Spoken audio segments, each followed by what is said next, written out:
Hi ಸ್ನೇಹಿತರೆ, ನಿಮ್ಮಲ್ಲಿ ಒಂದು ವಿನಂತಿ. ನಾನು ಮಾಡುವ ವಿಡಿಯೋಗಳನ್ನು ಶೇಕಡ 97.9% ಸಬ್ಸ್ಕ್ರೈಬ್ ಮಾಡದೇ ಇರುವವರೇ ನೋಡುವುದರಿಂದ ವಿಡಿಯೋ ನೋಡುವುದರ ಜೊತೆಗೆ ದಯವಿಟ್ಟು ಸಬ್ಸ್ಕ್ರೈಬ್ ಮಾಡಿ, ಹಾಗೆ ಪಕ್ಕದಲ್ಲಿರುವ ಬೆಲ್ ಐಕಾನನ್ನು ಒತ್ತುವುದನ್ನು ಮರೆಯಬೇಡಿ.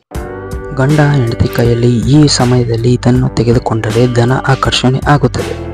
ಮದುವೆ ಮುಂಚೆ ಎಲ್ಲವೂ ಚೆನ್ನಾಗಿತ್ತು, ಆದರೆ ಮದುವೆಯಾದ ಮೇಲೆ ಕೈಯಲ್ಲಿ ದುಡ್ಡು ನಿಲ್ತಾ ಇಲ್ಲ.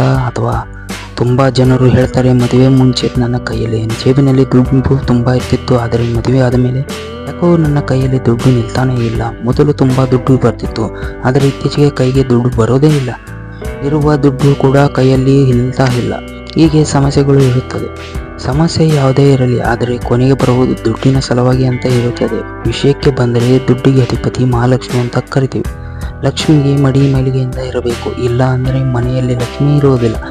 ಅದಕ್ಕೆ ಹಣದ ಸಮಸ್ಯೆ ಬರುತ್ತದೆ. ಇನ್ನೊಂದು ವಿಷಯ ಏನಪ್ಪ ಅಂದರೆ ಲಕ್ಷ್ಮಿ ಚಂಚಲೆ, ಅದಕ್ಕೆ ಒಂದೇ ಕಡೆ ಯಾವಾಗಲೂ ಇರುವುದಿಲ್ಲ. ಕೈಯಲ್ಲಿ ಕೈಗೆ ದುಡ್ಡು ಬದಲಾವಣೆ ಆಗುವ ತರಹ ಮನೆಯಿಂದ ಮನೆಗೆ ಸಂಚರಿಸುತ್ತಾನೇ ಇರ್ತಾರೆ.